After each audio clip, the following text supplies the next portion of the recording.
ప్రకాశం జిల్లా ఒంగోలులో బైకులు దొంగిలిస్తున్న వారిని సీసీఎస్ తాలూకా పోలీసులు అరెస్ట్ చేశారు. వారి నుండి 13,50,000 విలువైన 19 ద్విచక్ర వాహనాలను స్వాధీనం చేసుకున్నారు. పల్నాడు జిల్లా గురువాయపాలెంకు చెందిన ముగ్గురు స్నేహితులు జలసాలకు అలవాటు పడి బైక్ దొంగలుగా మారారు.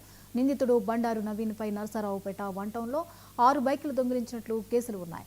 2 బృందాలుగా ఏర్పడిన పోలీసులు నేతాజీ కాలనీలో ఉంటున్న ముగ్గురిని అదుపులోకి తీసుకున్నట్టు ఒంగోలు డీఎస్పీ ఆర్ శ్రీనివాసరావు చెప్పారు.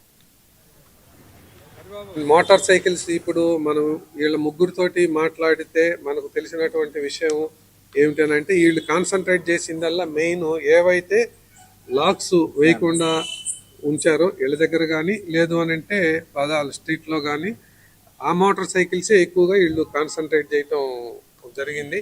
కనుక అందరూ కూడాను మళ్ళా వాళ్ళ మోటార్ సైకిల్ పట్ల కూడాను జాగ్రత్తగా ఉండాలని చెప్పేసి కోరుకుంటూ ఉన్నాను. Thank you. అందరికీ నమస్కారం.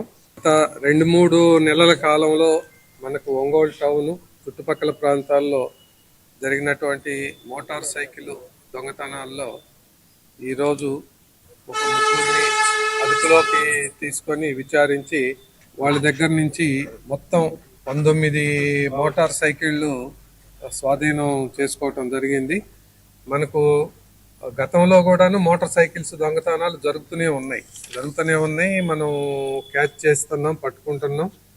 వాళ్ళ దగ్గర నుంచి కూడాను రికవరీ చేస్తూ ఉన్నాం.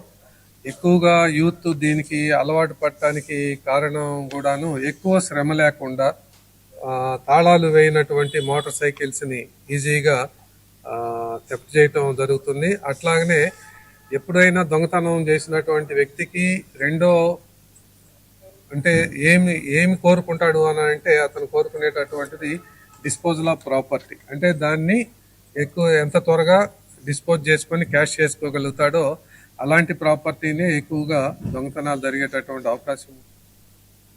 వికారాబాద్ జిల్లా తాండూరుకు గంజాయి రవాణా చేస్తున్న ఖాసిం పటేల్ను పోలీసులు వలపని పట్టుకున్నారు. కర్ణాటకకు చెందిన నిందితుడు తాండూరుకు గంజాయి తరలిస్తుండగా ముందస్తు సమాచారంతో వికారాబాద్ టాస్క్ ఫోర్స్ పోలీసులు పట్టుకున్నారు. అతని నుండి 1100 గ్రాముల ఎండు గంజాయిని స్వాధీనం చేసుకున్నారని జిల్లా ఎస్పీ నారాయణ రెడ్డి చెప్పారు. నిందితుడు ఖాసిం పటేల్ అలియాస్ ఖాసిం కర్ణాటక రాష్ట్రంలోని సేడం పట్టణానికి చెందిన వ్యక్తిగా పోలీసులు గుర్తించారు. చట్ట వ్యతిరేకమైన మత్తు పదార్థాల రవాణా, విక్రయాలకు పాల్పడుతున్న వారిపై కఠిన చర్యలు తీసుకుంటామని ఎస్పీ నారాయణ రెడ్డి హెచ్చరించారు.